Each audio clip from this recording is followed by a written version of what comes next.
I am JVN Dr. Surendra Kumar Srivastava from the Department of Science under the Faculty of Education and Methodology, Jyoti Vidyapeeth Women's University, Jaipur. Today I will discuss some theorems on limit on ideals. An ideals S of the ring of the integers capital R is maximal if and only if S is the generated by some prime integers. It is given that S is an ideals of ring integers. Every ring of integers is an integral domain, that is, R is the integral domain of integers, but integral domain of integers is a principal ideals domain. So S is the principal ideals of capital R. Consequently, S is generated by the single integer, say small p, which is greater than 0, then S is equal to p is the first. Step first, given p is prime and aim is S is maximal ideal of capital R.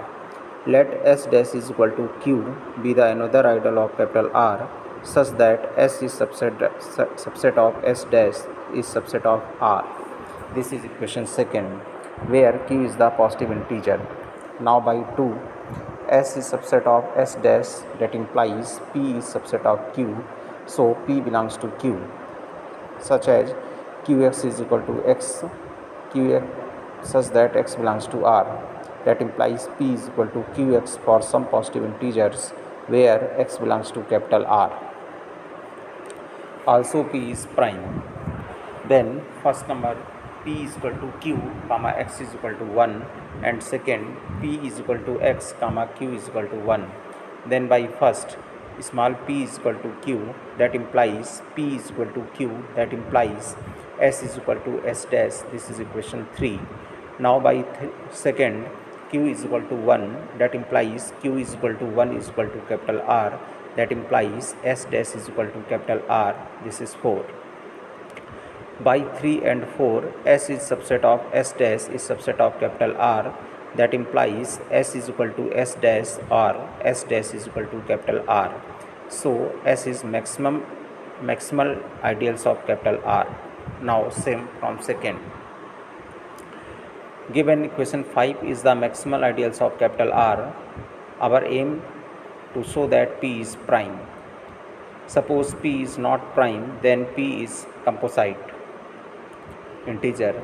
So P is equal to P1 plus P1 P2, where P1 is greater than 1 and P2 is greater than 1, or P1 comma P2 is not equal to 1.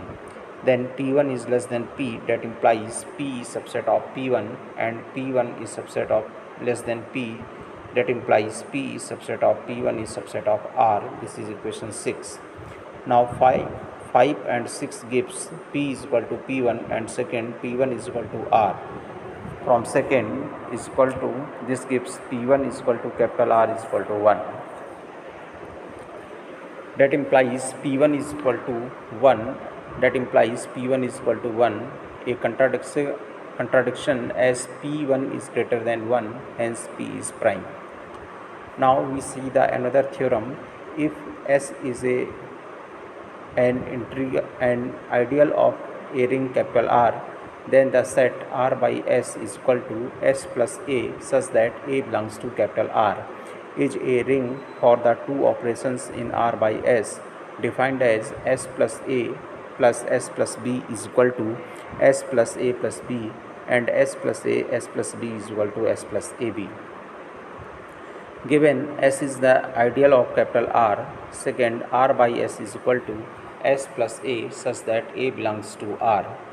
We define two operations plus and dot on R by S as follows: S plus A comma S plus B belongs to R by S, then A comma B belongs to R.